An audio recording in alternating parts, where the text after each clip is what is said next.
welcome back to my live stream. Hi, Aiden. Aiden said, I think a while ago, but Aiden said, I've wanted to discuss this topic so bad.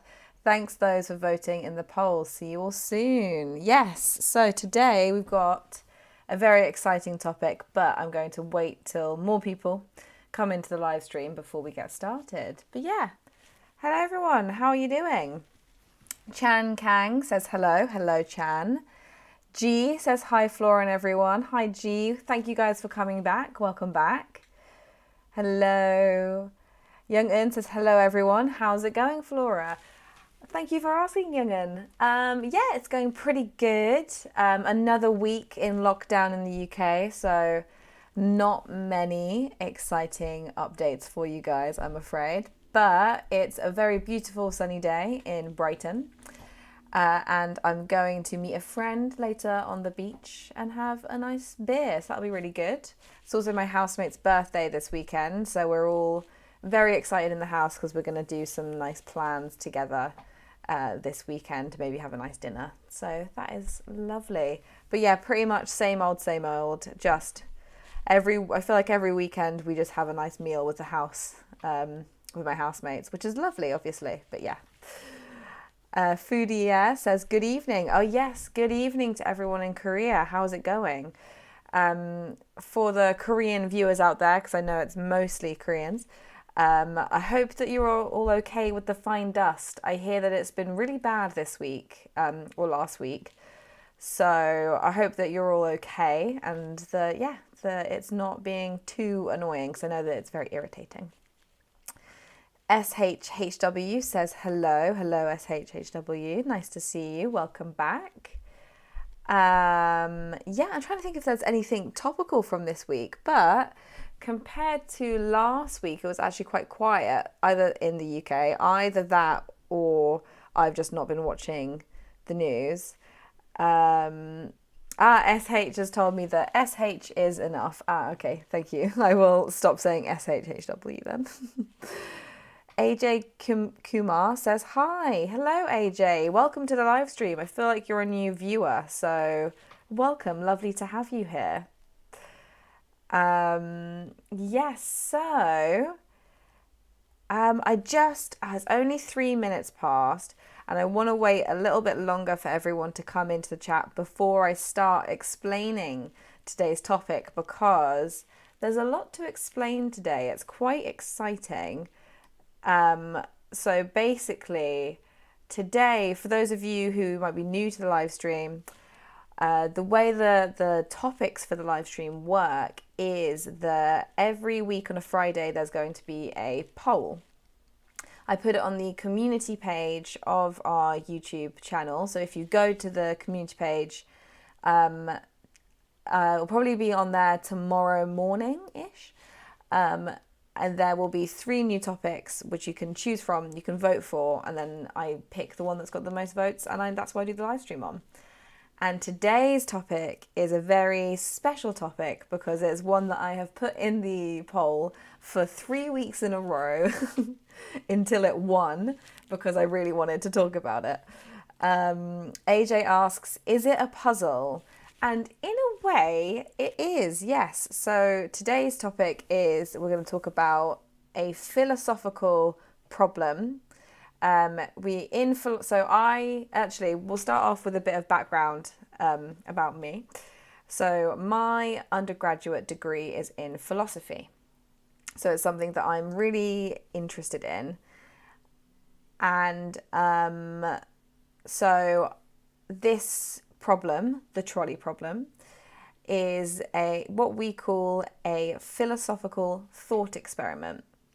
So a thought experiment is basically imaginary scenarios that philosophers come up with in order to test their theories, or to test other people's theories often as well. So it's not just their own. So they kind of want to test out how maybe certain philosophical principles would work by applying it to a situation. I was going to say by like applying it to a real life situation, but often these thought experiments are quite wild and are quite not strange, but they're not very realistic. They often involve things like there's a really famous thought experiment by someone called, I think it's by Putnam.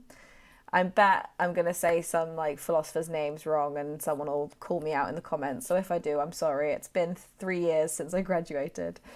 But I think it was by a philosopher called Hilary Putnam, and it's called Brain in a Vat thought experiment. And it was basically talking about experience, but the thought experiment proposed whether the physical world isn't real, but we're actually all just brains in vats. So these thought experiments can often be quite creative, they're quite inventive, sometimes difficult to understand because they're quite abstract, but that's because they're testing very abstract ideas. So I love them, I find them very interesting, and I'm excited to talk you through one of the most famous thought experiments ever, and one of my favourites. It's always a good discussion starter. So if you remember this and you're ever at a dinner party and you want to start up a conversation, this could be a great way to do so. So Foudier says, I'd kill 5 people to save 1. So he's already getting started. Well, let me explain the problem before you say what you would do. Sunyan says, is the topic related to justice? In a way, yes. It's mainly related to morals. And Sky says, a train running is about to kill 5 persons or 1 person. So yeah, it's about to kill 5 people or 1 person. You are correct, Sky. Well done. So I think it's been 10 minutes, so I'm going to get started with the topic. I'm aware that Aidan isn't here yet and that he was very much looking forward to this live stream, so I don't know whether I should wait for Aidan to pop into the live stream or not, or whether I should just get started.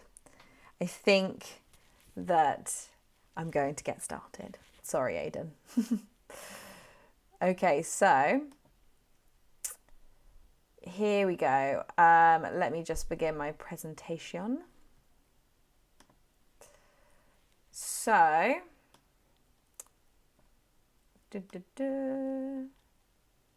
oh, before I do that, I forgot to do something. I need to make sure that I can see you got your guys's comments. So bear with me 1 second.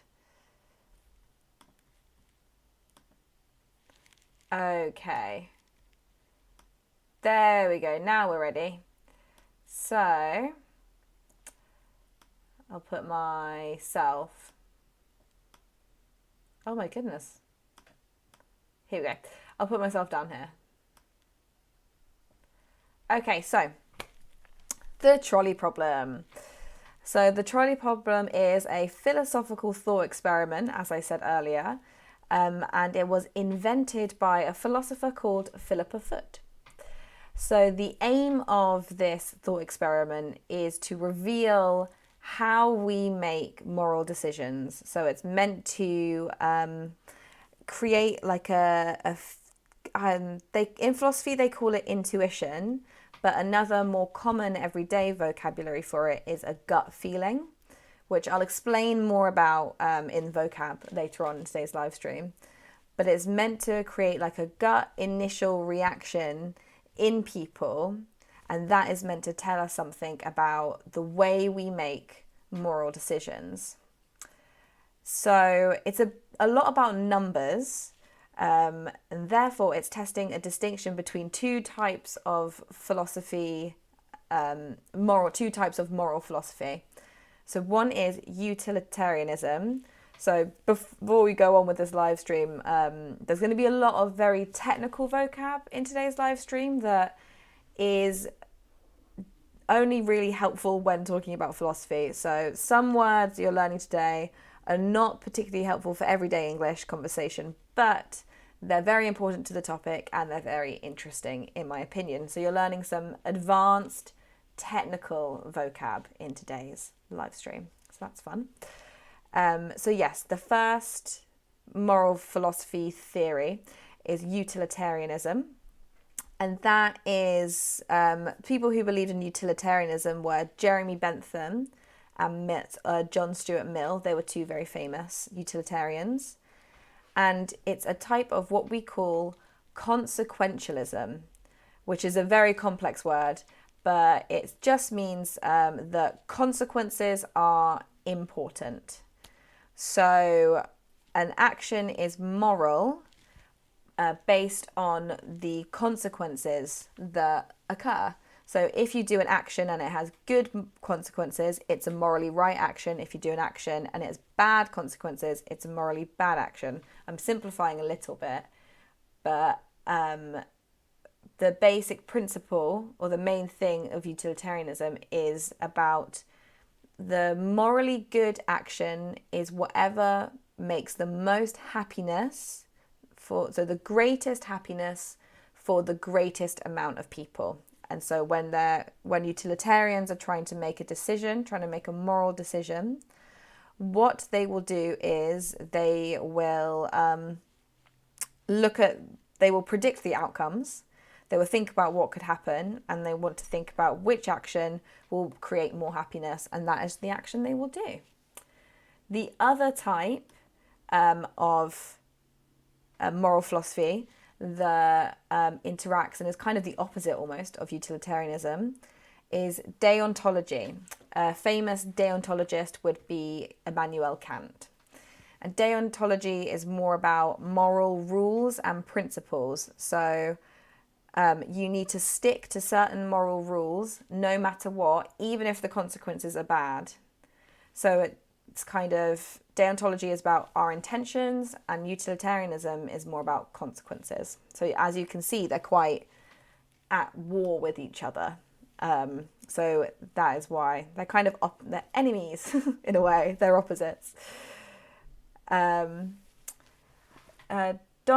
Kim says, from the perspective, we've got a philosopher here. From the perspective of utilitarianism, killing one to save 5 people is considered moral because it is for the greater good, thus ethical. From the perspective of Kantism, it's immoral. So, skipping ahead a little bit, but Dongho Kim has got it spot on. So that is what it is testing. So, let's get into the problem. Let's explain it and then we can discuss. So there are 2 parts to the trolley problem. Number 1, this is trolley problem number 1. Okay, so picture this. I'm going to explain the scenario. There is a runaway trolley.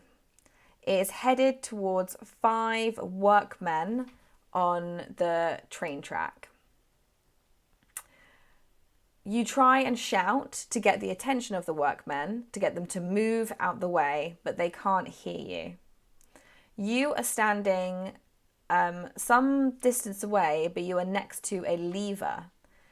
If you pull this lever, the trolley will switch directions onto a different track. However, there is another workman on that track, and if you try to shout to them, they also can't hear you. So you have 2 options. You can either do nothing, allow the trolley to run towards the 5 people on the track and they die, or you pull the lever, divert the trolley onto the other side where it will kill 1 person. What is the right thing to do?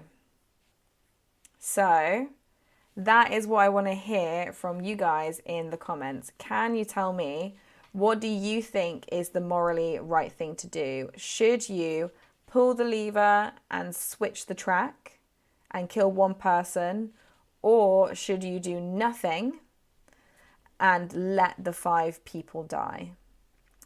Let me know in the comments.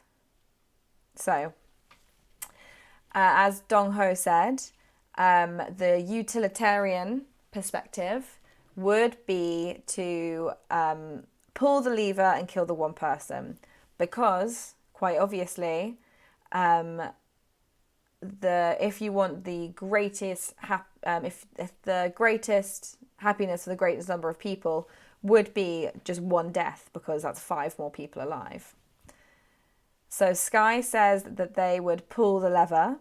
Interesting. Could you also tell me why? So I want to know, what would you do and why?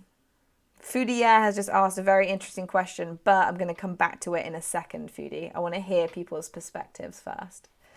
So what I would do personally is I don't know. Thing is, so when I first heard this problem, it was in my first year of university, and I said that I wouldn't pull the lever, I would let the 5 people die, which is quite a controversial statement, because usually more people would pull the lever. And yeah, Young-un says number 1, so Young-un agrees with me. And Ivan says, I'm Superman, I'll stop the trolley on my own. See, you guys, you can't make up your own rules. You only can do the 2 things, or else the thought experiment doesn't work. But I would usually, at first, I used to think that I wouldn't pull the lever. Now, my reasoning for not pulling the lever is because if I let the 5 people die, I'm not involved. I didn't set the trolley. It's nothing to do with me. There's no action there. Whereas if I pull the lever, then I am directly involving myself in the issue and killing the 1 person.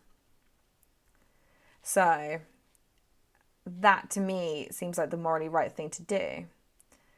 Sky says, I might pull the lever because I might not stand with 5 people's deaths.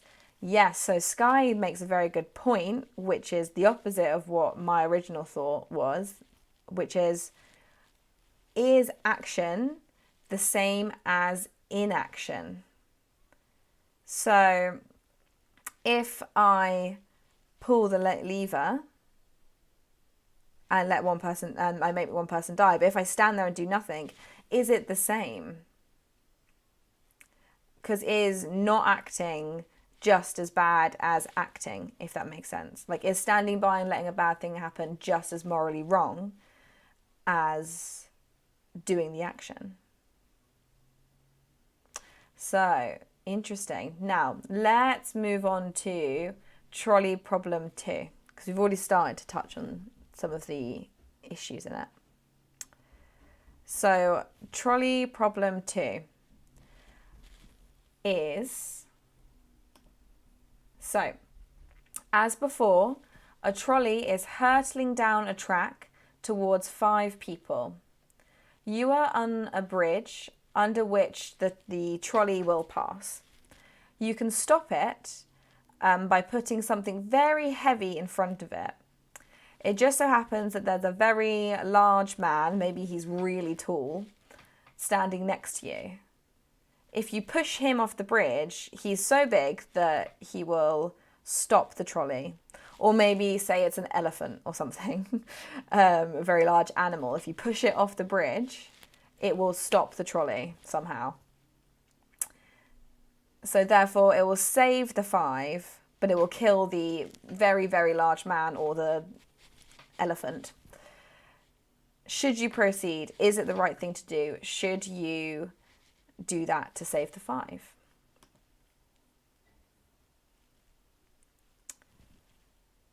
So a user whose name is Korean, so I can't read it out, I'm very sorry, but they've said, I'd pull the lever. It's not only 5 people, they have their own family, and it's definitely much more than just 1 person.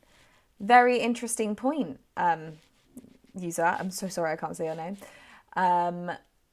So it's not just the 5 people we have to think about. So if we allow the 5 people to die in Trolley Problem 1 or Trolley Problem 2, then it's not just those 5 lives. Yeah, you've got to think about each individual person also has a family and friends.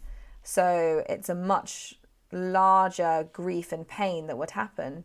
Whereas if you pull the lever and you kill the 1 person, or if you push the person off the bridge, then the grief is just less because there's less people involved. So does that make the action moral? But does that make the action morally right is the question. Are morals about numbers as well? Is it just about the amount of pain, if we can quantify it? Sky and Foodie Yeah both agree that with Trolley Problem 2 that they can't do it, and neither could Young In. So I think lots of people agree with you guys as well that there is a big difference between Trolley Problem 1 and Trolley Problem 2 with pulling the lever or pushing the person. What is the difference? Because it's the same outcome, right? So if we're thinking in terms of utilitarianism, a utilitarian would have to push the person off the bridge because it's the same outcome and consequences are what matter. So what do you guys think about that? Ivan says, what if those 5 people are really bad guys and one person is very good? Well, that's a good point. What you don't know in this problem. You don't know. Maybe these 5 guys could be murderers. There's 5, they just happen to be workmen and there's 5 murderers on the track and they're going to go murder people. And then the other person is like a monk. You don't know. But does a person being bad or good make their life any less valuable is a question I would ask about that. Sky says, I couldn't push the man because I don't want to change this man's life intentionally. But when you pull the lever, you're changing someone's life intentionally. There's still intention when you pull the lever. It's just you're not touching them. Problem 2 is a little bit different from problem 1, Sky says. It is, and that's the point. So why do you think psychologically it feels like there's a big difference between problem 1 and problem 2, given that the outcomes are the same? Foodie Yeah proposed an interesting twist to the problem as well earlier on, where they said, what if the one person is your mum? So what do we think about that, guys? What if 5 people, you don't know them, but one person is your mum? Would you let the 5 people die and save your mum? I probably would. I think most people would. I think that it's very natural that we would want to save the people closest to us. But whilst that can be very natural, do we think it's the right thing to do, or is it selfish, maybe? Jungen says, I can't endure that consequence of my intention. So I guess what you're saying is with pushing the man off the bridge, you can't face like the consequences of, like, you can't, like, it would weigh on your mind. You'd feel too guilty about it. But why do you feel more guilty than pulling the lever? That's kind of what I thought. So I had the same feeling with pushing the person off the bridge without pulling the lever. So that's how I felt when I first heard the trolley problem. Was I don't know if I could have that on my conscience, knowing that an action I did caused someone to die. But this is another big issue that comes up with the trolley problem. It's such a juicy problem. There's so many like different things to think about. But another one is, what's the difference between action and inaction? So if you see something really bad happening, are you morally obliged to intervene? And by letting the 5 people die, does that make you just as morally responsible for their deaths as pulling the lever? And is pulling the lever more or less morally responsible for the one person's death than pushing the person off the bridge? It's very complicated. Sky says, the outcome may be the same, but problem 2's man was not on the rail. Interesting. So tell me a bit more, Sky. Why is that relevant that he's not on the rail? And Ivan says, but, and Jungen, I think it was, sorry, I'm getting my names confused. SH said, I will do whatever is right at the time. And then Ivan said, but what is right to you is not right for someone else, which is very interesting. And Dongho says, do what your heart says rather than your head. So how do we know what is our heart and what is our head? I guess initial reaction, Ivan says, eventually everyone will die. Death is inevitable. So I will just observe the situation. That's a quite existentialist way of viewing it, Ivan. I like it. It's kind of, it's all meaningless. Death is inevitable. Therefore, I'm just going to let it happen. I can sympathise with that point of view. I think the little part of me also thinks that as well. SH says, not acting is also responsible. And I agree with you, SH. I'm not sure if it's the case in this situation, but I definitely think in lots of situations, people are responsible by not acting. This is what comes to mind then is like bystanders. So, there's loads of examples of famous crimes where there was loads of people around, but no one intervened, no one helped. And it's like called the bystander effect, I think, where it's like everyone kind of has this herd mentality of doing nothing, of just watching something terrible happen and not getting involved to stop it, which I don't know if you could say that they're as morally responsible as maybe the person doing a crime. So, for example, I'm going to make up my own thought experiment now. Imagine that you see an old lady walking down the street and a man runs up and grabs her bag, or a man runs up and is harassing her. Everyone around the old lady is doing nothing. Are they as morally wrong as the man who's harassing the old woman? I don't think so. But are they morally wrong in their own way? Yes. I think that if you're witnessing something like that and you don't do something, then that is morally wrong in its own way, I think. Sky says, a similar case is about one person's... Oh, I'm actually going to stop there because Sky's giving away something later. So, yeah, Sky, you've predicted something there. Well done. SH says, no way, if we do nothing, things will get worse. We won't be able to find resolutions. Very true, I agree. And Ivan says, responsibilities are the matter like your own perception. Ooh, that's very... So in a way, Ivan, what you're saying is that it's all subjective. Okay, I've got a question for Ivan and everyone else. Is morality subjective? Or are there concrete moral rules that are right and wrong? I think a danger of saying morality is subjective means that people can start doing things that hurt people, or doing what I would think, doing immoral things, but saying, oh, it's not wrong for me. I don't think it's immoral to do X, Y, Z. And I think there needs to be like some agreement on like basic moral rules, or else I think then people will get hurt potentially. So yeah, I don't know. What do you guys think? Let me know in the comments. So I think it's time. That was a really good discussion, guys. Well done. But I think it's time to do vocab. And then I will read out some more comments once we have done the vocab section. So, time for me to go on to my little mini whiteboard and teach you guys some technical philosophy vocab. So, I've got 3 words for you today, and 2 of them we've already talked about. Well, actually, all of them we've already talked about, but I'm going to go over them again. So the first one is what I talked about earlier. Our keyword is utilitarianism. So, utilitarianism.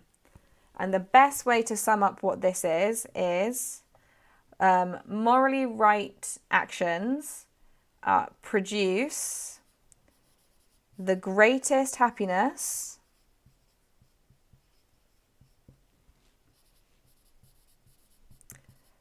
for the greatest amount of people.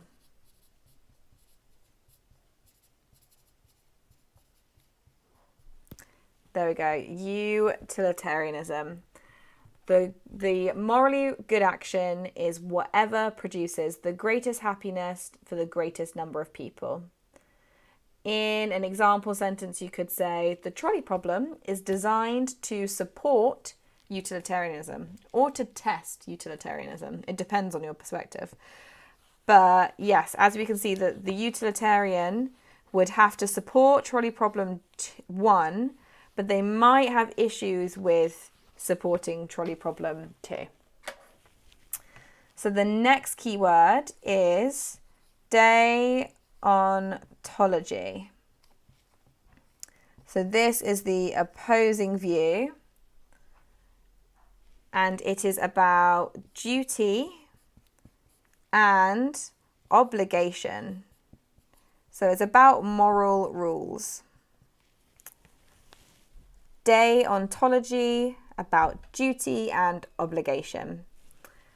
So deontology thinks that there are moral rules and that we can be right and wrong, and to be right, we need to stick to these moral rules. Okay, and the last bit of vocab is a little bit more helpful for general English. So this is a phrase that you'll hear often, that people use when they're talking about their feelings about situations. And it is gut feeling. I don't know why I'm writing this so small. Hang on. So it is a gut feeling. Very quickly in the comments, does anyone want to guess what I mean by gut feeling? I mentioned it earlier in the live stream. So what do I mean by gut feeling? In an example sentence, you might say, don't think about the answer too hard, just go with your gut feeling. So Sky says gut feeling equals intuition. Very good, Sky, well done. But what does that mean? Foodie says your instinct. Yes, very good, well done, Foodie, correct. Good, yeah. So your gut feeling is basically, do you ever have a situation and you have like an immediate reaction to something, an immediate feeling about it, before you think it through? So something might happen, you might have like a sudden bad feeling about it. That's your gut feeling. And it's your intuition and it's your thoughts about something before you have a chance to kind of rationalize it and think about it. So yeah, people often will talk about like, you just got to go with your gut. So that's another way of using the phrase, is you say like, you have to go with your gut, which means you have to go with your initial feelings about stuff before you start overthinking it. Sky says, is it the same as offhand or off the top of my head? It's a little bit different to those, Sky, but good question. So offhand or off the top of my head means when you're improvising. So you're still thinking about something, you're just not thinking about it for very long. Whereas a gut feeling is much more like deeper within yourself. Ivan says sixth sense. Yeah, maybe, it could be. But yeah, I would say it's more similar to instinct. And often people say that you should go with your instinct about stuff because it will be more helpful as a guide rather than when you start thinking about situations and you can kind of overthink it a little bit. Okay, before we do our mini quiz, I'm just going to go back up the chat and read out some final comments about the trolley problem that people have left. Dong-ho said that there is universal moral rules shared across the country. So you can see that Dong-ho is definitely a Kantian there. I think I do agree with you a little bit. I think that there are some universal moral rules in every human society because they keep popping up and they're very similar. A Korean user who's got their name in Korean alphabet, so I can't read it, I'm so sorry. But they've said, Actually, I've heard this question from Mother, which is one of the famous Netflix dramas, and the protagonist chooses one person. Fair enough. Very interesting. I think this problem is represented on TV quite a lot as well.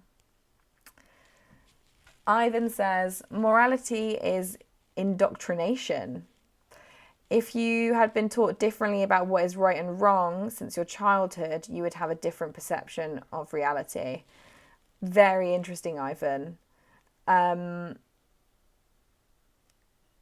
Yes, in a way, I do think you're right, and I think there's definitely something in this. But I think it's interesting that we all, lots of societies kind of have like similar stuff pops up over and over again about what is right and wrong. And also, just because it's environmental, I don't think that makes it less universally true, because we're in this environment now. It exists. It's like, sure, maybe the specific morals we have are a construct, but they have become an ingrained universal construct. So it's still not necessarily, I don't know, we all are sharing the perception now, so it's all true to us, if that makes sense. I don't know. Maybe I'm wrong. Maybe I'm confused. But yeah, that's what I think.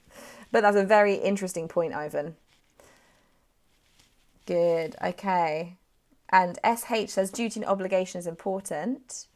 And they say that universal morals are the same wherever we go.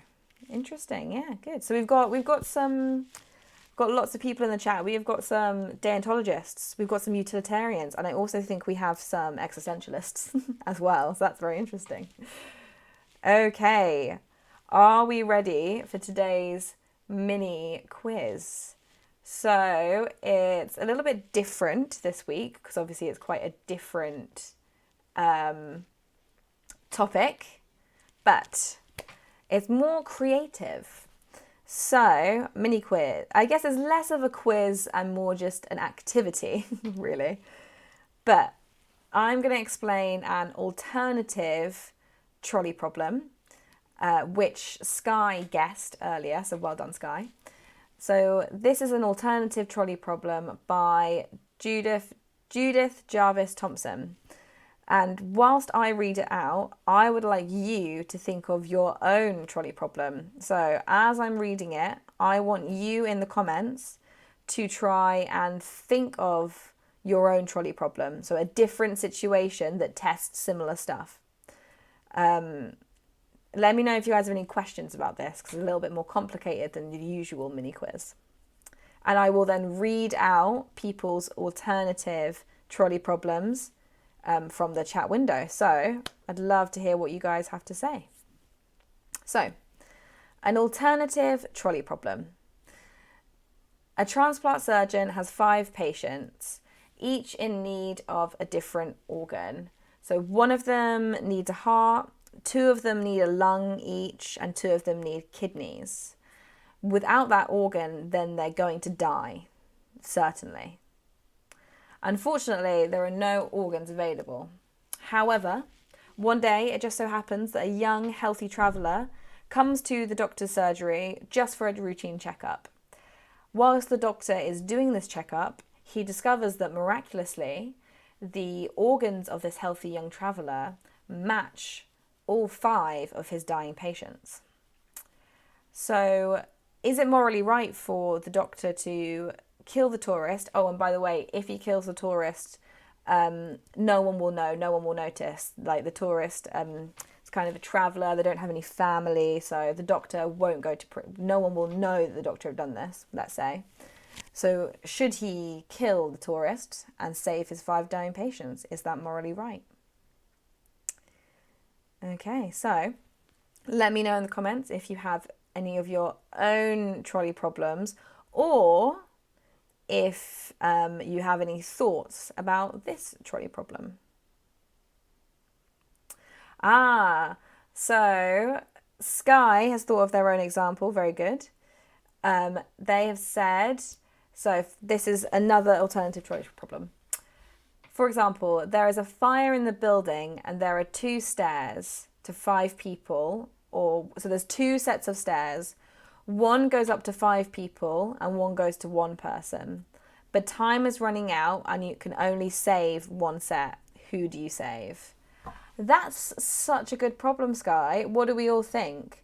I think that my response to Sky's trolley problem is going up the stairs to save 5. I think it's a lot easier to make that moral decision because, I don't know why, because it is the same as the other ones, but I think it's easier to make that moral decision because it's like, you've only got so long, obviously it's more beneficial to save the larger amount of people, so I'm going to run up those stairs. So, what a great trolley problem, Sky. Thank you. Really, really good. SH says no to the doctor. The doctor should not kill the tourist. And Beatrice, hello Beatrice, agrees. They say no, the doctor should not. He would be a murderer. So my question for everyone is, what is the difference then between the doctor murdering the tourist and pushing the person off the bridge and pulling the lever? Is everyone not a murderer in every single case? That is my question. Okay, does anyone have any more trolley problems? Any more of their own trolley problems that I can read out in the comments? And Beatrice says hello back. Anyone else? Foodie Yeah says very interesting. Thank you, Foodie Yeah. Good, okay. Well, if no one has any more trolley problems, then I ran out of quiz stuff. So I've not got anything else for the quiz. But I'd also love to hear what the difference is between the doctor pushing the man off the bridge and pulling the lever. Is there a difference or not? So, another example of a trolley problem that one of my students actually came up with was about a vaccine. So, oh goodness, I can't remember it now, can I? Ivan's actually come up with their own trolley problem. So, let's imagine you're in the middle of a desert. This is Ivan's trolley problem. Let's imagine you are in the middle of a desert and there are 3 of you and only one little bottle of water that is only enough for one person to survive. What would you do? Now, this is an interesting scenario, but I'm not quite sure it's a trolley problem because you need to be okay, because obviously if there's one bottle of water, you'll want it for yourself because you'll want to survive. But maybe say there's 2 bottles of water, or there's and you can only pick one person to survive. But then again, I'm not sure if that's testing the trolley problem enough, because that's the same amount of people. An important part of a trolley problem is that you're trying to decide whether to save more or less people. But that's a very good try, Ivan. I'm trying to think of a way of changing it. Maybe you're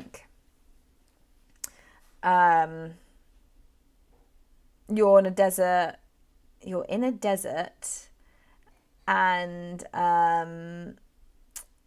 you only have enough food. You can either give food and water to one camp with 5 people or another camp with 1 person. I'm not sure, maybe something like that. Chan's made an interesting comment. They've said about the alternative trolley problem on the screen that no, I don't want the doctor to decide their destiny. So that's very interesting. I guess, I think something people say against this trolley problem is that the 5 patients were going to die anyway because they were sick, whereas the young traveller was healthy. So that's making quite a deliberate change to the circumstances and to what's going to happen. So I think that's what makes it different from the other cases, especially the first one where all the workmen were in the same situation. They were all kind of equal It's just that more of them were on one track and less of them were on another track. But yeah, very good. Nice. I'm trying to remember the other trolley problem with the vaccine. I think it was something like, here it was. So, for example, with the coronavirus, say you had to test a vaccine that could save millions, but some people might die when you test it. Is it morally right to test the vaccine, even though some people will die in the process of it, but it's going to cure or help save a lot of other people? I think that's like a real life trolley problem with lots of medical trials, that most people think that it is worth it at the end. So that's quite interesting. Beatrice says there is a difference about the alternative trolley problem and the trolley problem 1 and 2, because the doctor would kill the tourist with his own hands. That is sadistic. Very good. Well done, Beatrice. I think so too. I guess it's the same with pushing the man off the bridge as well. There's I read somewhere in an article that there's like a psychological difference for humans when physical touch becomes involved. When we're pulling the lever, it's quite removed, whereas when we're physically touching someone to push them off a bridge or killing the guy, as the doctor does, we feel more involved, and it makes like a psychological difference for us. Very good. Okay, I think this is a perfect place to end our live stream today. But thank you guys. Let me know if you have any more questions in the comments before we say goodbye today. Thank you very much for taking part in my discussions. I found your guys' point of view and everything you had to say really interesting, and also really impressive to be able to talk about really complicated stuff that's complicated in your first language, never mind when you're speaking in a foreign language. So well done, everyone. You did really well. I'm very proud. Very excellent. Foodie Yes says, no, don't go. Don't leave us. Well, don't worry, because I will be back next Friday at the same time, 11 a.m. GMT. And we'll be talking about another topic, which, if you can please look out for the post on our community page. It will be up on tomorrow morning, so that will be like tomorrow evening-ish time, tomorrow afternoon, evening-ish time for you guys. And yeah, so if you look out for it, there'll be 3 more options for you to choose from, and if you can please go vote there. And thank you everyone who's been voting. It's so nice to see what you guys want to talk about, and I love interacting with you all on the community page, and yeah, it's really good, so thank you. All right, Chan says today's topic is really interesting. Thank you, Chan. Maybe I'll do some more philosophy in the future as well, if that's what you guys would want to talk about. And Beatrice asks an interesting question, a very important question that I was going to bring up next time, but I will mention now as well. So Beatrice says, when does the summertime start in the UK? So for those of you who don't know, we change time twice a year in the UK. I think because it gets too dark in the mornings for certain parts of the country, so we change time. I think it dates back to agriculture for some reason. But UK summertime officially starts next weekend. Woohoo! So on the 28th of March, the clocks will go back 1 hour. So, for example, it is 11:49 now, whereas the same time next week, after next weekend, it will be 10:49. So yeah, it just goes back an hour.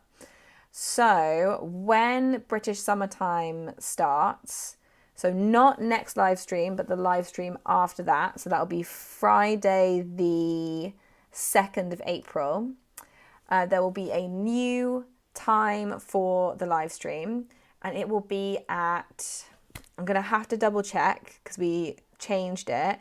It will be at 1 p.m. GMT, I think, but I'm gonna double check, and I'll remind you all next week as well that there is a new live stream time from the 2nd of April at 1 p.m. GMT.